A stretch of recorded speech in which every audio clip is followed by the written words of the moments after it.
Bonsoir. Au nom des militants de l'Université populaire Carmont de Normandie, merci d'être venus nous rejoindre. On est heureux de vous accueillir. On a envie que vous découvrez que nous, les plus pauvres, on a aussi une pensée. Et même si on vit dans la misère, on est des personnes responsables et on veut être à l'auteur de ce que le Père Joseph nous a laissé. Ici, on est chez nous et espère que vous serez bien avec nous. Vous verrez que c'est très sérieux l'Université populaire Carmont. Merci. Moi, j'ai choisi cette photo parce que quand je pense à chercheurs ou universitaires, je vois comme deux planètes. Donc les chercheurs sur le gros rocher et nous sur le petit. Et ce qui serait bien, c'est qu'on arrive à traverser l'un et l'autre pour se rejoindre dans le même bateau. J'ai une page blanche parce que je ne savais pas que voulait dire le chercheur universitaire. J'ai choisi cette photo car on voit plein de gens, de couleurs différentes, de religions aussi. Pour moi, les chercheurs, les universitaires sont des gens qui s'intéressent à tout, la culture, la religion. Puis ils essaient de comprendre. Moi je dis qu'il faut qu'ils s'intéressent à la pauvreté et au Père Joseph. Alors moi j'ai choisi cette photo car quand je pense aux universitaires, je pense à des livres, à des codes barres. On n'a pas ces mêmes codes du savoir quand on n'a pas été ou peu à l'école. Comment ce savoir se partage avec nous? Je vais poser la question suivante.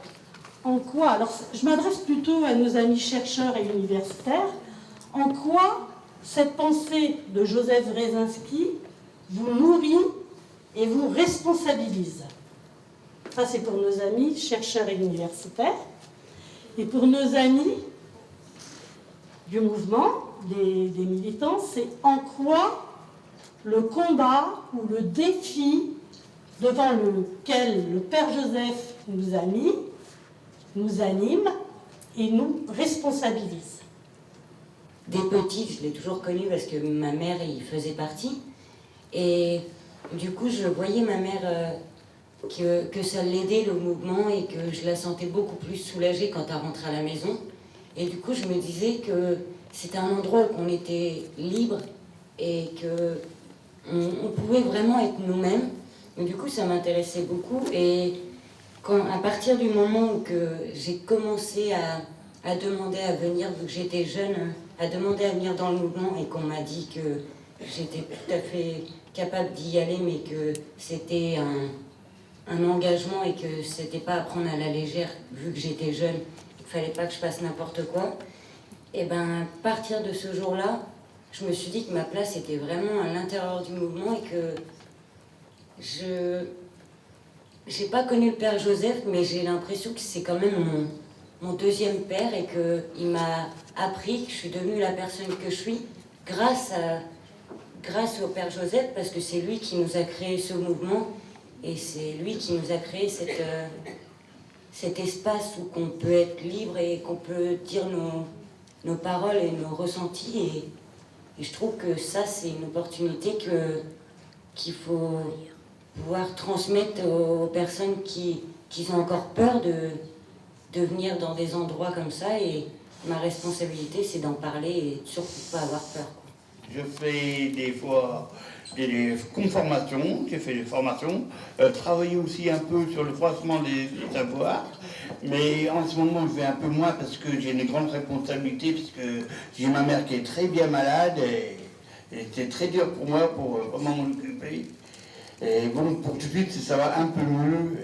Et qu'est-ce que tu fais aussi que Jean-Marie t'a bien appris C'est mon beau-père qui m'avait appris, Qu'est-ce que t'as appris, Jean-Marie?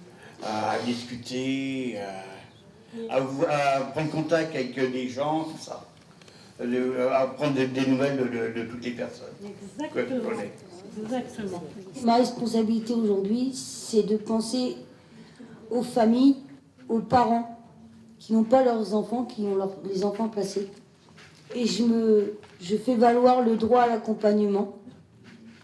Et aujourd'hui, en fait, j'ai beaucoup moins de mal à revendiquer ce droit, parce que j'ai eu beaucoup de mal à faire respecter ce droit. Et aussi mon combat avec mes filles, c'est pas que pour moi, c'est pour toutes les personnes qui n'ont pas la chance d'être dans le mouvement. Et quand je fais aussi des co-formations, je fais partie du croisement des savoirs, c'est aussi pour eux que je parle. Voilà. I see my responsibility as a researcher to create a permanent bridge. I, as a researcher, need to recognize how little I know about poverty and how much I have to learn from those with that experience. And together, as partners, we come to new understandings and become real partners where there is equality. Quand j'étais petite, c'était mon truc d'être la grosse tête parce que c'était un peu le seul truc que j'avais. Sinon, j'avais la peau un peu trop foncée, j'étais pas jolie, les gens m'aimaient pas trop, donc c'était mon truc, la grosse tête. Je me disais, au moins j'ai ça.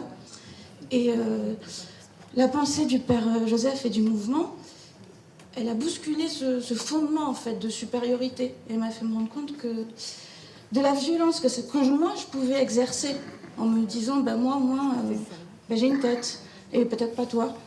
Et donc la responsabilité que ça me donne maintenant dans ma pratique de recherche, c'est de penser avec et d'essayer de m'assurer que je ne commets pas de violence sur les autres. Donc de changer la façon dont je travaille ma production de savoir. Voilà. Je suis David, je travaille à l'université de Brest, nous sommes voisins. Moi je vais vous dire que le père Joseph, je l'ai découvert d'abord par la vie des militants, que j'admirais beaucoup. Et puis peu à peu j'ai compris qu'il ne fallait pas seulement que j'admire les militants, mais que moi aussi j'ose chercher à comprendre sa pensée aussi en tant que chercheur. Parce que moi je pense qu'il y a une pensée qui se questionne chez tout le monde. Et moi je le vis en travaillant avec des gens qui sont soignants, mais on le voit aussi chez les gens qui sont à l'hôpital, y compris ceux qui sont dans le lit d'hôpital. Tout le monde se pose des questions essentielles dans sa vie, avec des mots différents. Et je crois très important de reconnaître que le père Joseph lui-même était un chercheur, car toute sa vie il s'est posé des questions.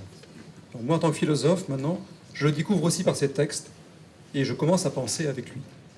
My responsibilities are to be a good father, a good husband, a good neighbour, a good citizen.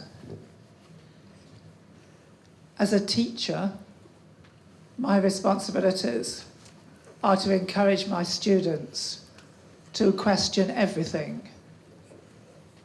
As a policy researcher, my responsibility is to work with you and with governments around the world to implement better, fairer, more responsible policies. Ce que le Père Joseph m'a appris et ce que je viens d'apprendre durant mon séjour pendant ce colloque, et ici encore, et à l'Université populaire du Quart-Monde, j'ai pu comprendre que le Père Joseph parlait du peuple Quart-Monde. Il ne parlait pas d'un quartier ni d'un pays. La pauvreté, c'est partout, et c'est en France, c'est en Haïti, c'est au Brésil, c'est au Pérou, c'est n'importe où. Et c'est important de voir l'esprit du Père Joseph qui nous anime, c'est de comprendre qu'il y a la pauvreté partout dans le monde, et il y a un peuple qui souffre, il y a un peuple qui est dans l'isolement.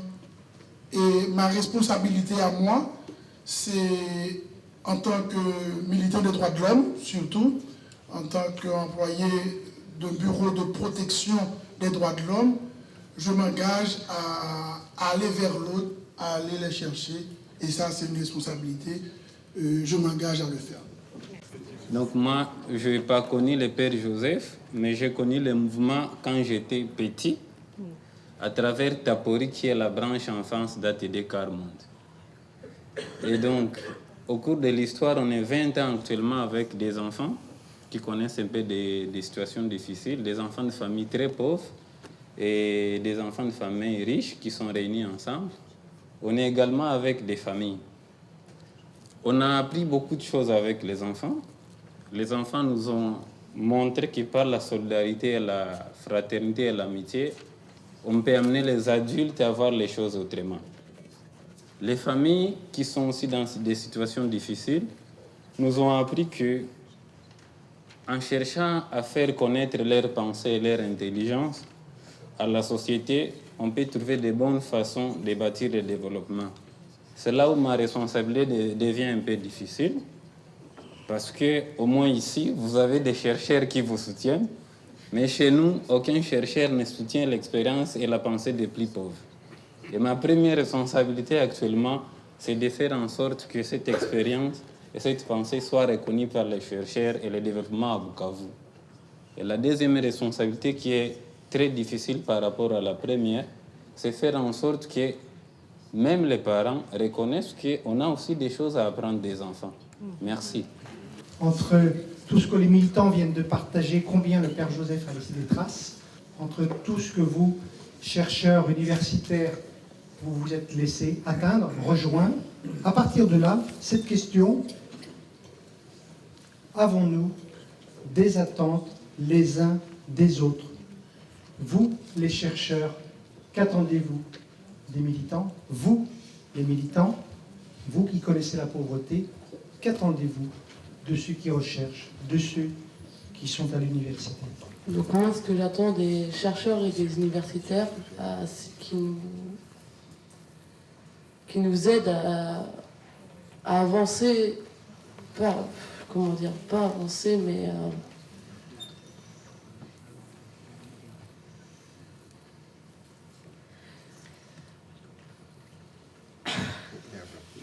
c'est là. Vas-y, Magali, tranquille.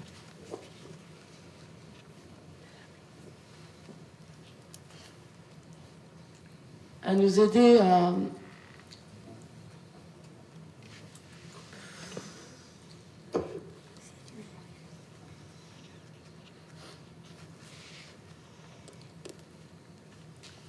à nous aider dans notre démarche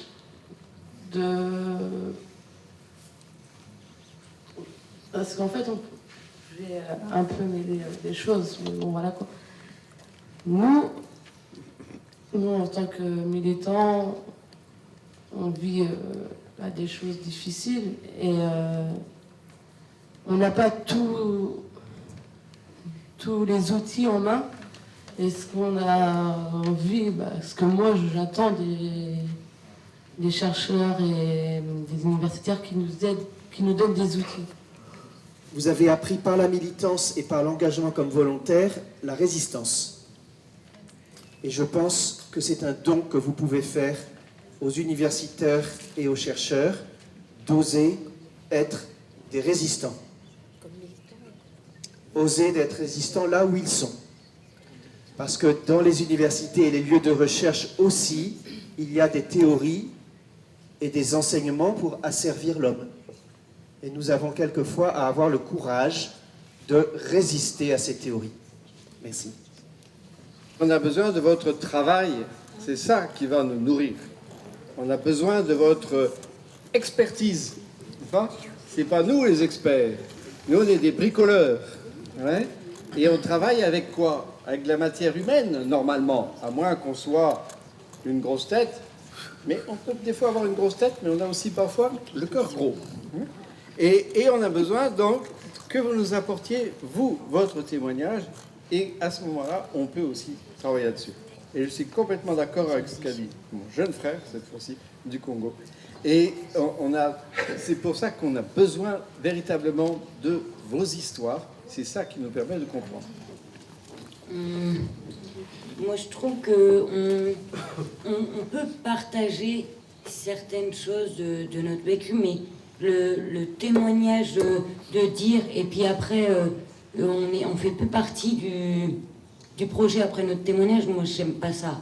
Par contre, exprimer notre vécu et après, essayer d'analyser, on en est autant capable de faire pour notre propre vie. Mais juste faire le témoignage, moi je trouve que je suis pas très d'accord.